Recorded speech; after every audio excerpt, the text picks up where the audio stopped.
It's Podquester time now, it is Podquester time.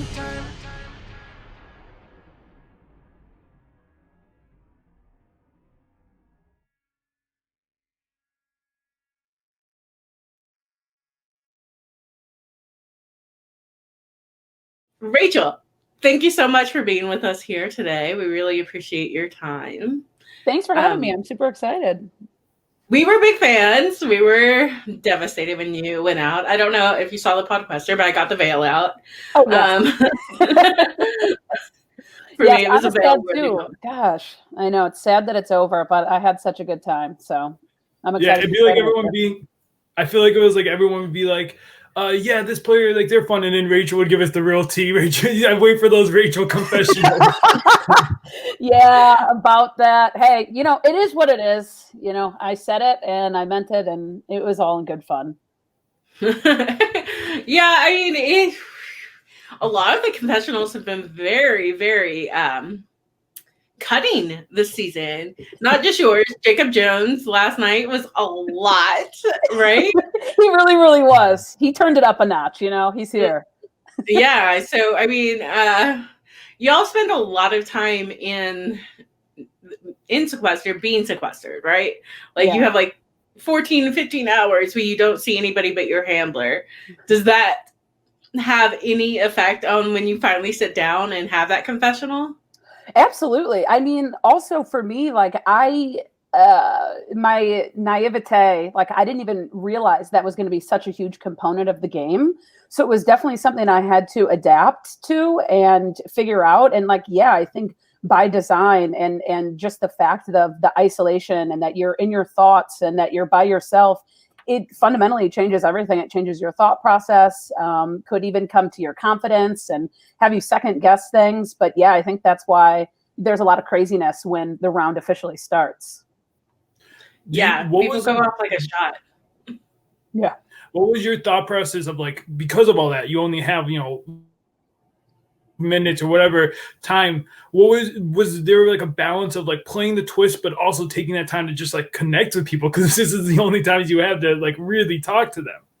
I think there's a huge element of that. I think a lot of the time right when the twist or the challenge started, it was also clearing the air from what happened the night before and getting the real truth of what happened the night before. And I mean, there's certain eliminations, the first one in particular, where the 7 that were up for exile or in exile, so everybody else was removed. So it's you kind of have to talk to the rest of the contestants to understand what actually happened, who's still working with who, and how do we proceed from here.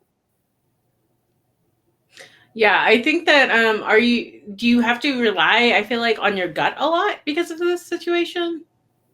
Yeah, I think in a game like this, you should always rely on your gut and your intuition and go. I think that is a value add and something that is good. So yeah, I would say you're relying on your gut quite a bit. Do you feel like your gut led you the right way? I think so. I feel really good about it. I feel good about my performance. I feel good about the allies that I was able to build relationships with, and I stand by that 100%. There really aren't many regrets that I have. So yeah, I feel like my gut led me down the right path. We love it. We love good instincts. So going into the game, you go in and it's a smaller cast than we're used to, right? It's only 13. Do you think that benefited you, or do you think that what were your feelings going in and seeing only 13 people? I was okay with it. I mean, real talk. I was worried about remembering everybody's name. So I like that it was a small cast, that you get to know people more intimately and things really hit the ground running right away. And I really liked that. I think that it made the game more interesting, and I liked the fast-paced element of it. You're a little bit of an adrenaline junkie, aren't you? I don't know if I would lie. go that far. Don't lie. You liked the fighting. You liked the coming out like a shot. I see you. I see you. You said, no, I liked no cushion. I liked coming for it.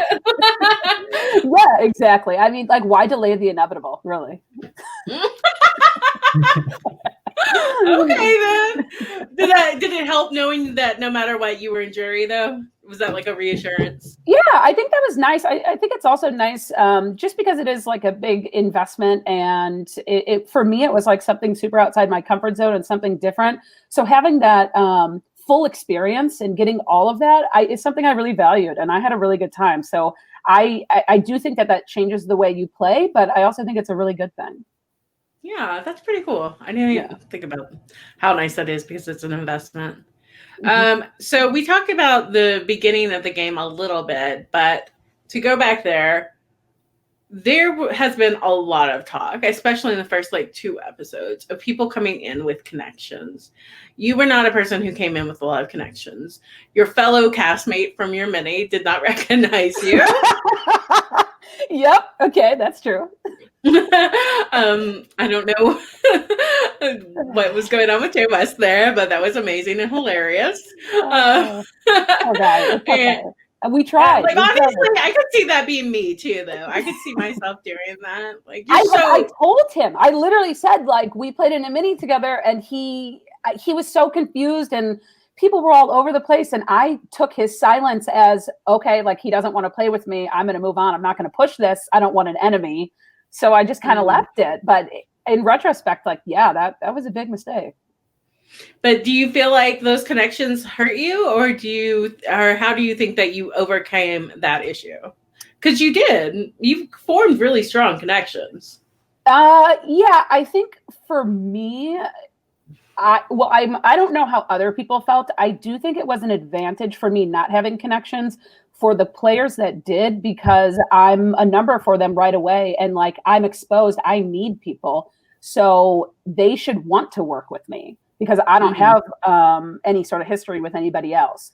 For me personally, it was like really overwhelming. And I was not expecting there to be so many connections and so many interwoven relationships that it definitely made me feel a little bit like fish out of water in the beginning. But I feel really good about the people that I did hit it off with, and I stuck with them, through my time in the game. Yeah, I think that we saw that you formed, like, so far the only real alliance that we've seen, right?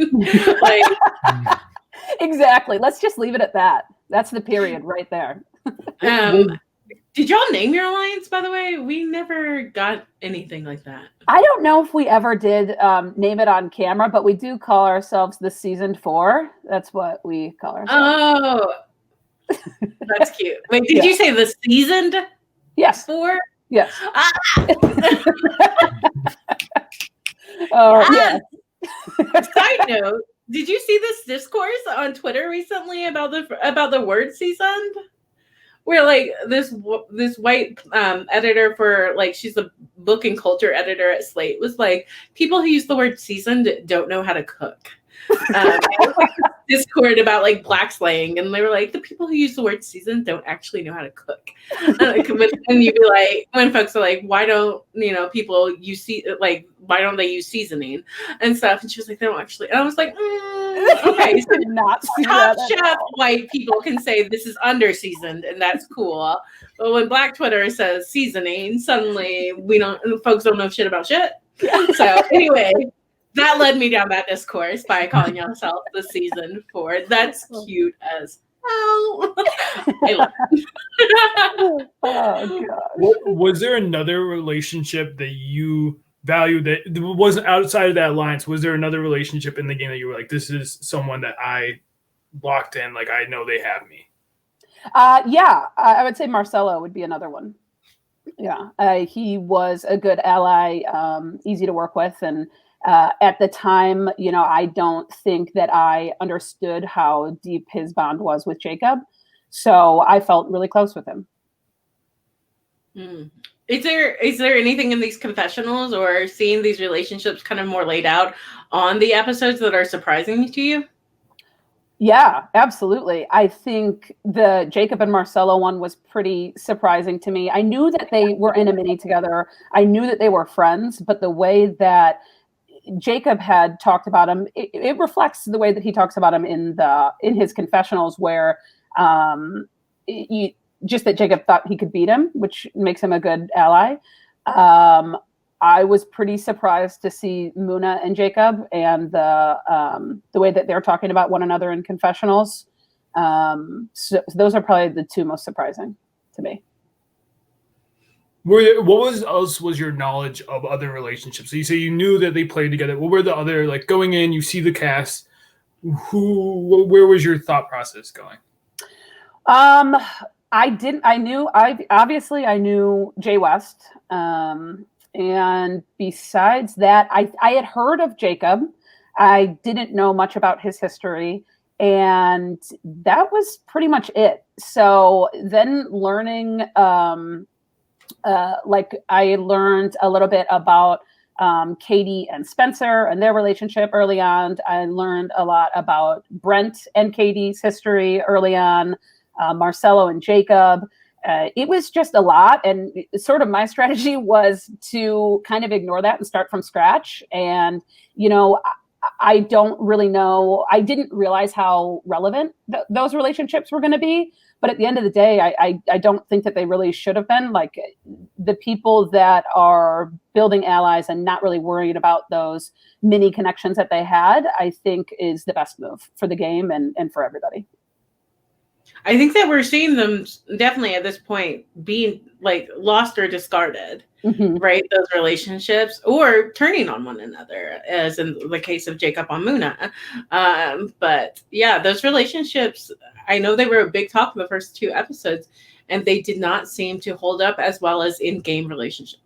This is something I've always said and will continue to say. In-game relationships matter so much more than outside relationships. Absolutely. Sorry again, Louis, for cutting you in All Stars. In that way, do you think it helped you that you didn't have, like, some people were almost like handcuffed in a way because they have these like people that the relationships is like, oh, if I cut this person, like, it's gonna like have bad blood outside, not even in the game, but even outside of the game. Was it nice that you kind of didn't have that? Like, you kind of were a free agent that could, Yes. Exactly. That's how I feel about it. I think it was good for me. I think it was also good for the people that chose to work with me, because they were getting an honest, truthful, unbiased opinion and interpretation of the situation, because they didn't have to maneuver around these other relationships that they had had. So like a good example of that would be like Muna and I. And Muna had her relationships through minis and her friendships that she had formed prior to Sequester. But then she gets like a fresh perspective by having me in the mix and getting to hear my opinion. So I think it helped us both. Speaking of Muna, was there anything that you shared with her before she went back into the house? Because y'all weren't together very long. Right. Yes, I think that she kind of touches on that this episode. I think that some of the things that we had talked about were obviously connecting with Billy and making sure that stayed strong. Brendan and throwing his votes a lot, and to be on the lookout for that. And that's somebody that I think a lot of people were feeling sus about. So that was definitely a point that was made. And then, as you saw in last week's episode, like, there was a lot of chatter about Brent and Spencer. Yeah. So I mean, we've been thinking about, who would have been tied together if other people had come in. Do you think you would have tied in the same people the same way she did? No, I definitely would have tied in Spencer and Brendan together. Okay. That would have been the number one pair that I would want to get voted out in challenge against one another. Happy to go through other pairs if you give me a second to think, but that would have been like my number one no-brainer. Okay. Would your thought be like? Would your hope? What would it be like? Those two go in, either one leaves. It doesn't affect, like, either one goes, or was there one that? Okay, that's correct. Yep. Either one goes. I mean, at this point, it probably would have been better for me if I'm back in the game if Brendan goes. I think that you're starting to see Spencer like defeated, so it could have been a good time to pull him in as an ally because he's really isolated on his own. So it could have been a good time to sort of switch my hatred into love. So yeah, in the confessionals and stuff, he makes you physically ill. Would you have worked with Spencer though? Would I what? Would you have worked with Spencer if you had stayed?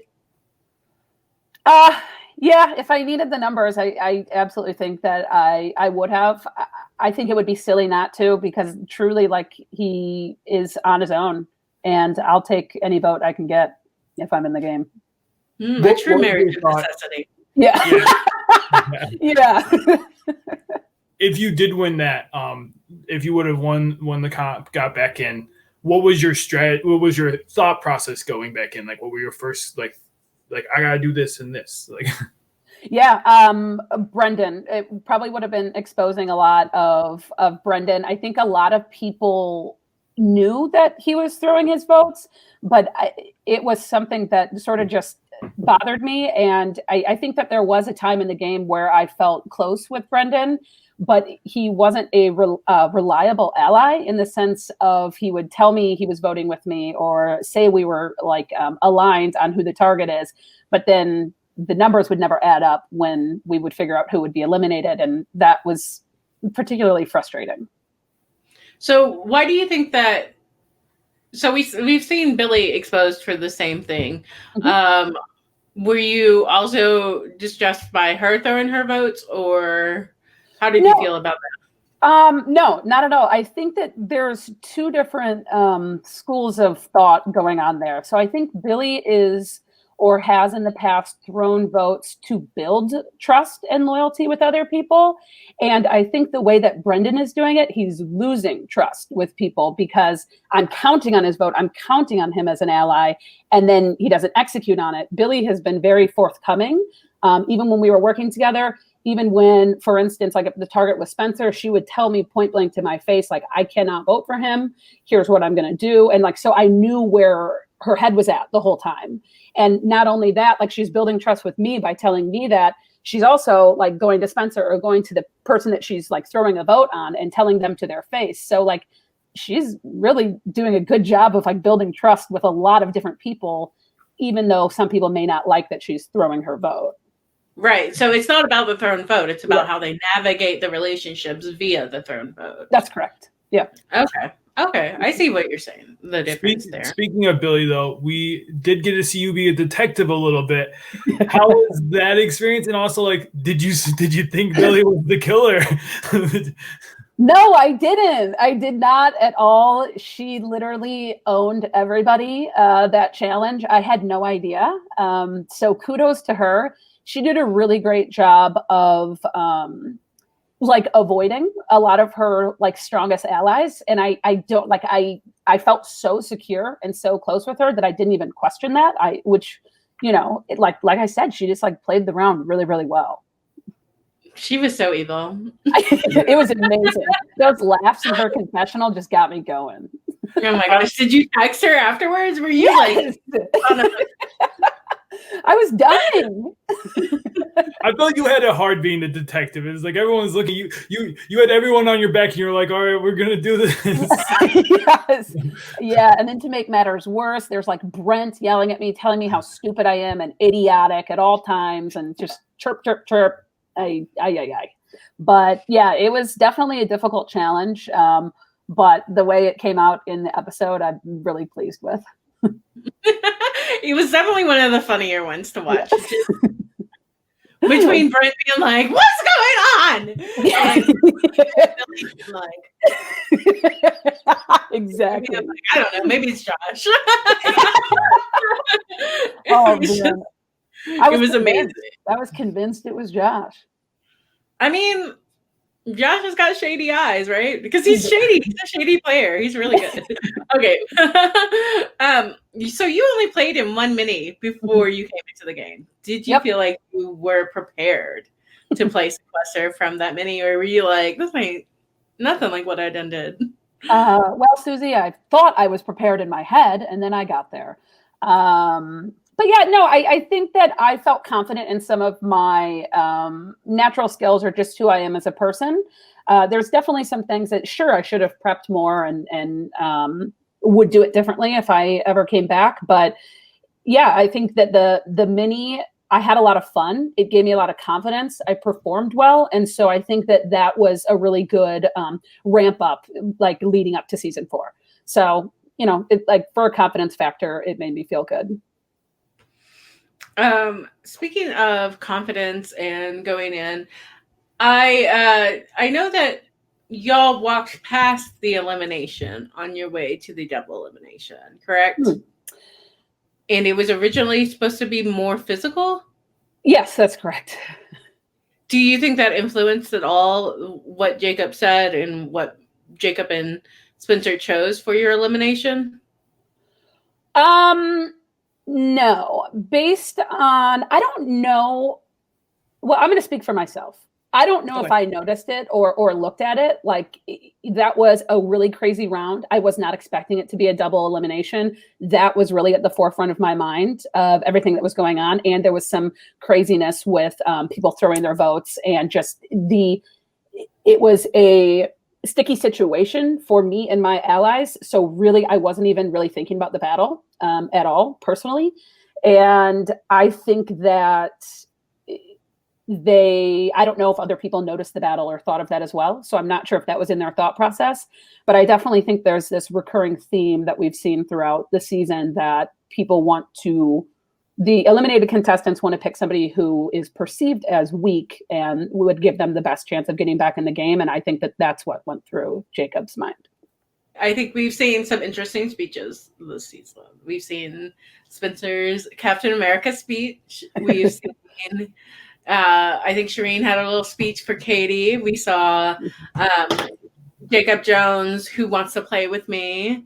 And then we had Brent's final speech before the battle match. Are there any moments that we are missing? Are there any moments that you're like, dang, that was the speech that should have been on air, or that we really, or is there like even a physical thing, like comedic or anything, that you're like, oh, if only we'd had room for that in the episode? You're getting all the good content, and you're getting all the speeches. Let's start there. The only thing that I can think of is people that are running around the house and then in like sacks have fallen quite a bit. That's the only thing that you're not seeing. I think that is kind of funny. Like people like sprinting and sliding and just falling. I hope we get just one like long compile of all the compilation video of everyone falling with that music that goes like do do do. Yeah. Exactly. Yeah, I would love that. That would be key. What was your favorite of the ones that we did see? What was your favorite moment, either live or watching it back? Like, what was the one that was like, yeah, that's it? Like, that's that I liked, or that I was like, oh, that was cringe. Okay. That you liked. Yeah. I think it is no question the Brent speech that we just saw. That was unbelievable. Like, I didn't really know Brent coming into this. I didn't know if he was joking or not when he started speaking. Like, I had to ask, like, is this a joke or is this serious? And people were like, no, like, he's being totally serious. I kind of am speechless. Like, I have no words. I thought it was very bizarre and lacked some awareness. So that was probably the most cringe to me. The one that I liked the most, I don't know if you'd call it a speech, but I do love the Shireen, Billy, Brent conversation that happened, or argument, you can call it, in the double elimination episode. That one was very. I think it's everyone's favorite. That's Brent's favorite. Brent's favorite is when he gets owned by Billy. Exactly. So now you're in the jury house. Are you excited to have this time to kind of like decompress with your fellow castmates, or are you just like frustrated? Well, in retrospect, yes. At the time, I was pissed. Like it just kind of sucks, and I didn't want it to be over, and I wanted to obviously go farther and play better, but that you kind of sleep on it and then you move on, and it's a really great opportunity to get to know other people, in the game and outside. And it was such a blessing to have Shireen there as well, and like us continue to build a friendship. And so, yeah, it was a really, really good experience in jury and even during the game as well. Oh, that's exciting. Yeah. So I will admit, I did come to Sequester because of Brent. Undeniably. Oh, come on. I'm one of them. I didn't watch season 4 because of Brent. Okay. But I learned about Sequester through Brent, through Rahab. And then, that's why I started playing too, is I was looking for queer community. I've been very open about that's why I started playing and getting involved in Sequester. Is I like reality TV, but I like queer community more. I was looking for a place to marry those two. This seemed like the obvious place. How did you come to Sequester? Oh, great question. So I heard of Sequester through Audrey and Drew. Back in Chicago, I think Audrey has touched on this a little bit. When she was in Chicago, we had met and started a friendship. And from there, that was when the game was just online. And I hadn't really followed it or played it at that point. And as it continued to pick up the steam, I started watching season 2. And I just really, really enjoyed it. I liked it. I didn't know what it was going to be. I didn't know what to expect. I didn't know. I just knew that this was like a passion project and something that she had put a lot of blood, sweat, and tears into. And I checked it out and I really liked it. And I kind of never looked back since. Yay. So were you a reality TV fan before that? Passively. I actually used to be like very anti-reality TV. And then a friend recommended Survivor and I made fun of said friend. And then I finally saw Survivor when I didn't have any cable. And it was like the only thing on CBS, just like a bunch of reruns. And I really, really liked it. So I would say like passively, I don't go super deep into it, but I enjoy watching it. And I think it's really fun and entertaining. But you definitely have a knack for it. I said to you, is like your reads were like you had good reads. Like you were one of the first that was like Brendan. It's like interesting. But then there's like the point, right, of like how do you take those reads and then you get your allies and you're like, hey, listen to my read. I get you have a read, but like this one right here. Exactly. And I think that those sorts of conversations and that immersion into like that experience maybe was something that I was underprepared for.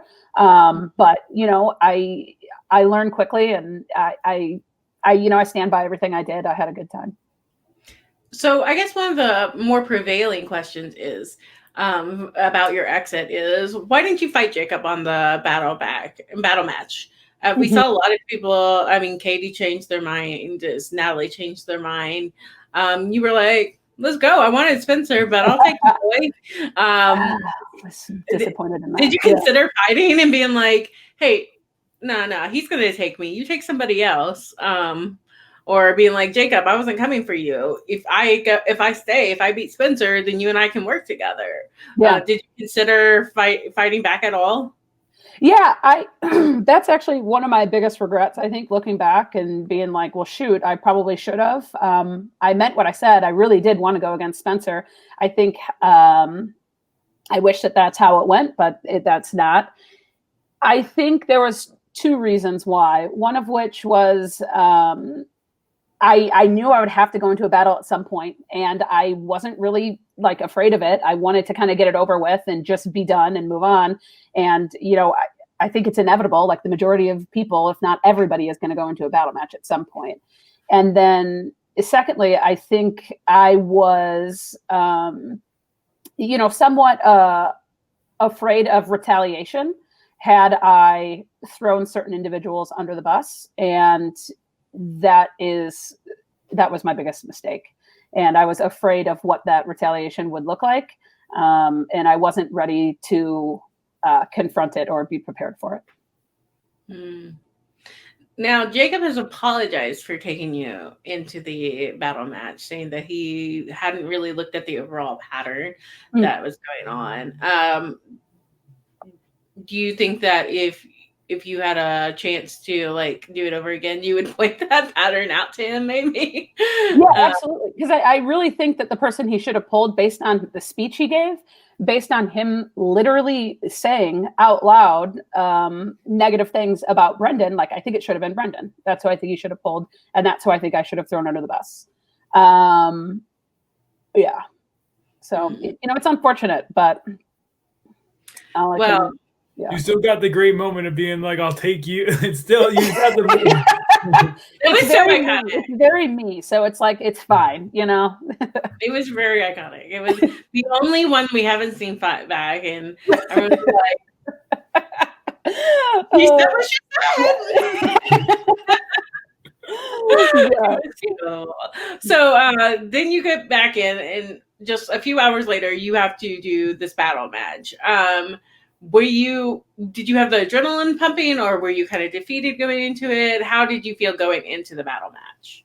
I was excited. I honestly think that I was even more excited when I saw what it was. I was like, okay, great. Like this is pretty equal chance. Everybody has an equal chance of getting back in. So I liked that a lot. And I was pretty pumped at that point.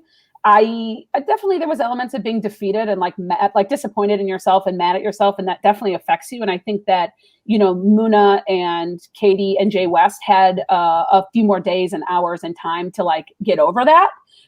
Perhaps that plays a factor, but all in all, I was pretty hype, and I was like excited for the opportunity to get back in. If you had found the LOS, who would you have given it to? Who got the ticket back into the game? No, I'm asking. Let's say Muna still. So yeah, say it's still Muna. I would give it to Muna. Okay. But if it had been somebody outside of like the season 4, would you have given it? I would have given it to Billy. Okay. Yep. Yeah. I was fairly worried about Billy last episode. Like coming into the last episode, not knowing he was going to be Muna coming back. I was like, Billy's so alone. I know. And then we got that heartfelt moment. With Muna and Billy, where they're hot. Yeah, that was so good. I also liked when Muna came back in, Billy did not even try to hide how hot she was. Oh, that's good. I'll pretend that I'm not that excited. She was like, "Fucking allies here!" She was like, "Beat all y'all." Exactly. She just got like a reboot, like some extra energy after that. It was beautiful to see. Well, I'm so glad that the season 4 is at least still half in there. That's exciting to see, and I'm excited to see how they continue. But I don't know. It's so weird to not have you in the game because you were a driving force, right? Like you and Shireen were big driving forces into the game. Do you think that made you a target, or do you think that you should have laid low longer? No, I don't. I actually think, quite frankly, people underestimated me and perhaps the influence and the relationships I had in the house. I think a lot of the times when you had seen me get votes, my perception of it, and feel free to ask other people, was that they thought I was the safest and like the easiest person to throw a vote on. I don't think it was ever an intentional, let's get Rachel out of here. And so, yeah, I don't think that I should have changed the way I played. And I think I built good connections and relationships personally, as well as like game wise. What was your thought of it? Because I'm just thinking, this is just me. Like, is there a strategy of like you have Shireen in there, and like you guys, like either of you going back, I think either of you would have been happy. Is there a strategy of almost like double teaming it, like being a team and like grabbing the balloons and like cornering your corner? So like honestly, watching it back, I was like, why did we not do that? There was 3 of us and 2 of them. We literally should have boxed out, and like I could have boxed out and those 2 could have smashed or something. I think that like our adrenaline was pumping. Like we were all really excited. We all wanted to get back in the game. Like for me, there was elements of like I wasn't thinking straight. Like I was just like I have to find the ticket and I have to pop as many balloons as I can to get it. So yeah, I definitely think that could have been a good strategy. And how much time was in between? You can't, but like the behind the scenes, how much time was between your elimination and the? I believe, the time was like enough for me to sleep. Like several hours. Like my challenge ended. Let's just call it like 2 or 3 in the morning, and then I had to do confessionals. Then I went to bed, and I think the balloons were at like, let's just call it 9 a.m., 8 a.m. It's crazy. Yeah, you have like no time to think. You can catch your breath. Because we hadn't even been introduced. Shireen and I had not been introduced to jury at that point. So we woke up the next day, got introduced to the jury, meaning Muna, Jay West, and Katie, and then we went straight to the battle back. Got you. Mm-hmm. Interesting. I love that stuff. I love the behind the scenes things. Yeah. So like they didn't even know who was walking in to do the. They were like already in their clothes, ready to do the challenge, and they didn't even know who was coming in, who the other two coming in. Wow. Yeah. So they didn't really have a lot of time to communicate with you about what was going on in the house. Correct. Not too much time. That's correct. Yeah. Ooh, that's hard. You want that. Oh my gosh. Yeah. Well, I think that, we got to see a lot of Rachel this season, but not enough. I would not be mad if we came back next season. Oh, thank you. I know there's been talk on the Insta about All Stars, and people have been saying your name. I ain't mad at it. That would be amazing. I would like to, maybe, before we sign off, talk a little bit about the challenges, because I always think about the challenges as I always think about if I could do them or not, because I've never applied for Big Brother. I've never applied for Survivor. I could never, you know what I mean? Mm-hmm. I'm short, I'm disabled, I'm fat. That shit's not happening for me. I'm also loud and brown. You know what I mean? It ain't happening. New podcast, Loud and Brown. but so to think about seeing Sequester, that was really refreshing for me to see these challenges as things that I'm like, I could do a puzzle. Mm-hmm. I could maybe even Spencer would have kicked my ass at that last one, and Brett would have kicked my ass at that last one, but I wouldn't have gone out without fighting. You know what I mean? I can loop a thing and throw it. I could have done the Natalie Katie one. Was that something that you were like, listen, I know Audrey's not going to fuck me up, and that was part of your confidence going into these battle matches? Yeah, that's a great question. I think that was definitely something I was insecure about before I came on. I think I said it in one of my preseason interviews, but I hate running. I don't do endurance. I'm not into any of that. I mean, obviously, whatever the challenge was, I was going to try really hard.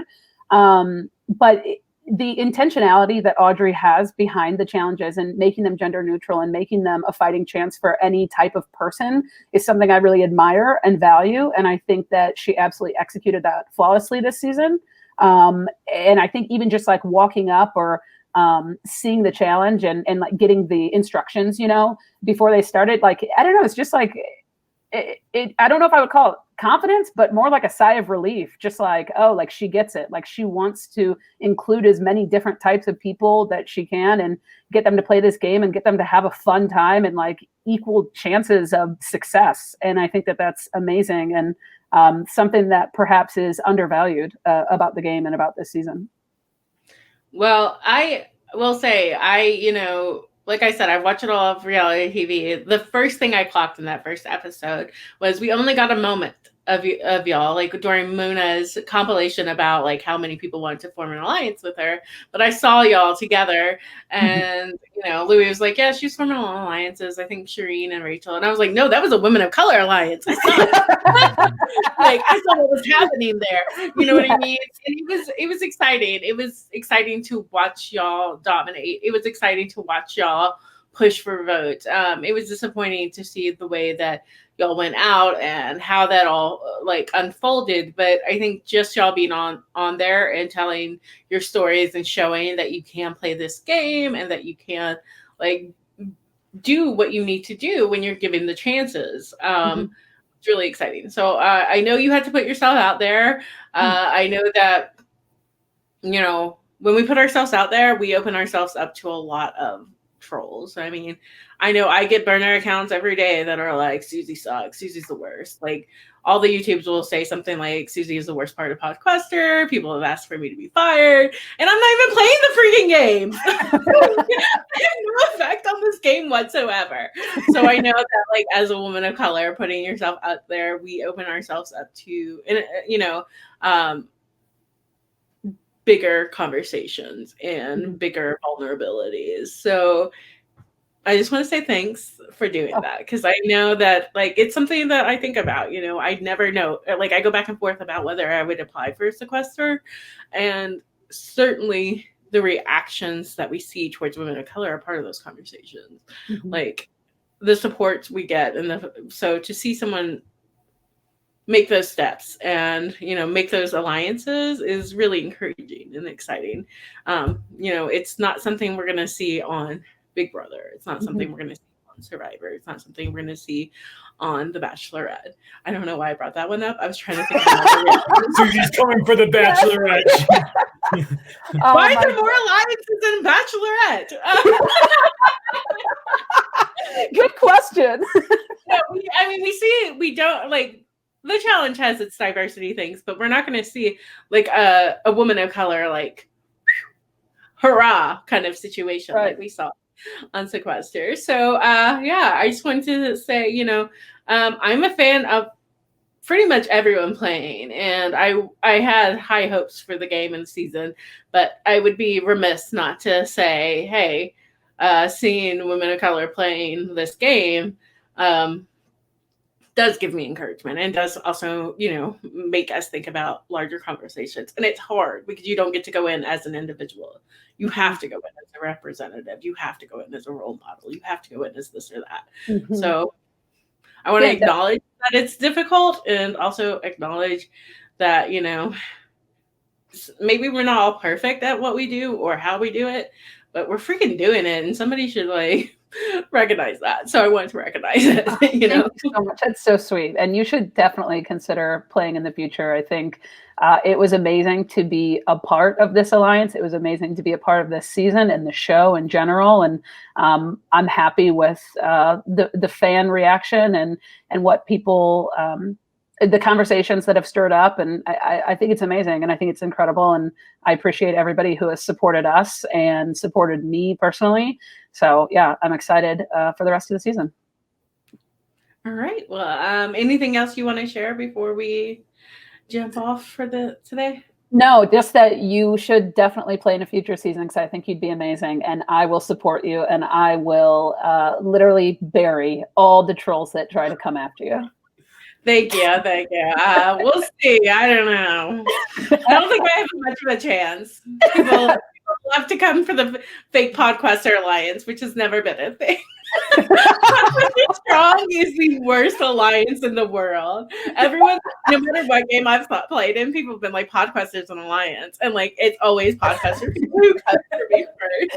Oh my gosh. Well, it's amazing. But yeah, no matter what, I'm watching still. So all right, I love it. I'll be in the front seat. I don't know if I'll play the game. Tommy, I think should play though. We need more Tommies in the game. Tommy's like #1 woman of color alliance. Remember? Yes. Come on. I don't know if they might cut this. Who cares? But, like, honestly, like, Winners at War 2, Sharifa was like, "No, you got to get with Tommy. Tommy's invited to the barbecues. Tommy's invited to the, you know, cookouts. He's invited to the fiesta." I love it. Like, yeah, like when two-time Tommy, honoring woman of color, Tommy, right there. Yeah, let's not forget about Josh. Hey, that's true. You and Josh can love fiesta. When Tommy became two-time Tommy, he put out a huge statement. He was like, "I might be two-time Tommy, but let's not forget who did it first. It was Jacob Jones, Suzi Garcia, and Sharifa Yasmin. Like, put respect on their names first." Yeah. So, it was a whole thing. It was like, Tommy's the greatest, and I'm like, wait, like, I thank you, but I'm like, I don't deserve this, and I'm like, there's a reason that I'm getting, and, you know, but if this gets cut, but, like, there's a reason I'm not blind to the fact there was a reason I was getting certain praise that other people weren't getting praise. Like, I'm not blind to that, and that is an issue. And it's like we can't be ignorant to the issue. Like exactly. Wow. At least you know, right? Some people don't even know. Yeah, I mean, like some people, I like women of color alliances doesn't mean that women are only going to work with women of color, right? Like that doesn't like make it. We all have multiple alliances. Mm-hmm. Totally. But people see that as a threat in such a weird, interesting way. Like when they saw Bayday in Big Brother, they were like, "Oh, that's a twosome," and I'm like, "And you have a twosome, and we all have twosomes. We also all have different relationships. You can try to like separate us or do whatever, but don't pretend like we're not all playing the same game just because we're the same color. Like it's so weird." Exactly. Okay. So we're not going to make this an hour where we talk about all of reality TV. Check out The Bachelor, especially The Bachelorette. We're coming from The Bachelorette, 90 Day Fiance. I want more alliances. Chopped. You better have some alliances on Chopped now. Oh my god. Masked. What is that? The show, The Masked Singer. Oh yeah. Come on, Whitney Williams. You should have been working. She's the only one I know who was on the lion should be working with the tiger. Yes. Oh, I know, right? Yeah. Now there's a masked dancer. More interspecies connections on these shows.